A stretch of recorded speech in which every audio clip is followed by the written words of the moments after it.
আসসালামু আলাইকুম। আজ আমি বানাবো নিরামিষ আলু বেগুনের তরকারি।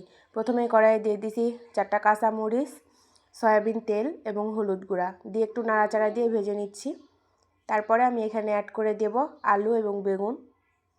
আলু আর বেগুনটা অ্যাড করে দেওয়ার পর আমি তেলের সঙ্গে খুব ভালোভাবে ভেজে নেব। এই সবজিটা প্রথমেই খুব ভালোভাবে ভেজে নিলে খেতে অনেক মজা হয়। দেখতেই পাচ্ছেন আমি নাড়াচাড়া দিয়ে খুব ভালোভাবে ভেজে নেব। সময় নিয়ে আলু এবং বেগুনটা ভেজে নিতে হবে। এখানে কোনো পানি অ্যাড করা যাবে না, তেলের সঙ্গেই ভেজে নিতে হবে। এই তো আমি কিছুক্ষণ পর পর ভেজে নিব। কিছুক্ষণ পর পর নাড়াচাড়া দিয়ে ভেজে নিব। এই তো আলু এবং বেগুন থেকে তেলটা বের হয়ে আসলে বুঝে নেবেন যে আলু বেগুনটা ভাজা হয়ে গেছে।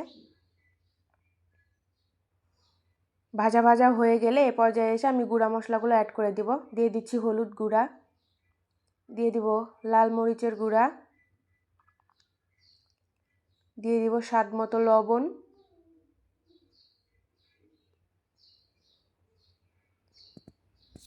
দিয়ে দিব ধনিয়া গুঁড়া,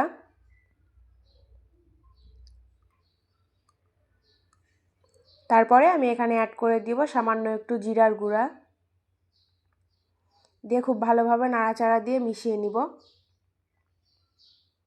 নাড়াচাড়া দিয়ে ভালোভাবে মিশানো হয়ে গেলে এখানে আমি ঝোলের জন্য পানি অ্যাড করে দেব। এই তো আমার নাড়াচাড়া দিয়ে কষানো হয়ে গেছে, আমি এখন ঝোলের জন্য পানি অ্যাড করে দেব। এই তো পানিটা অ্যাড করে দেওয়া হয়ে গেছে। এই তরকারিটা আমি মাখা মাখা রাখবো, যার কারণে পানির পরিমাণটা একটু কম দিছি।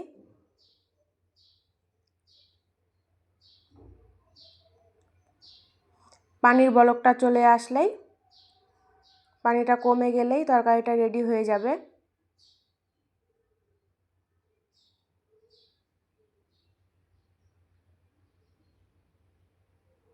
এখনই কালারটা কত সুন্দর আসছে দেখতেই পাচ্ছেন। এই তো আমার তরকারিটাও হয়ে গেছে প্রায়। এই তো আমার বেগুন আলুর তরকারি নিরামিষ রেডি।